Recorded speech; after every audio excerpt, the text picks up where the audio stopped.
magpapahito na nga kasi po nahihiya na po ako. Ganito na lang po matatapos. Bibigyan lang po. Ayun na lang po yung pera. Ito naman po yung kapatid ko. Siya na lang po yung makikita niya nakamukha. Tapos ako na po yung tina. Siya na lang yung tagapalit.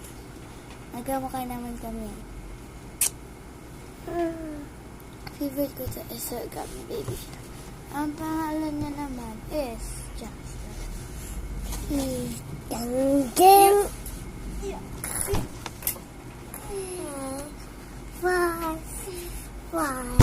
Nag-Roblox po siya. Siya yung Roblox. And English po yung speaking niya.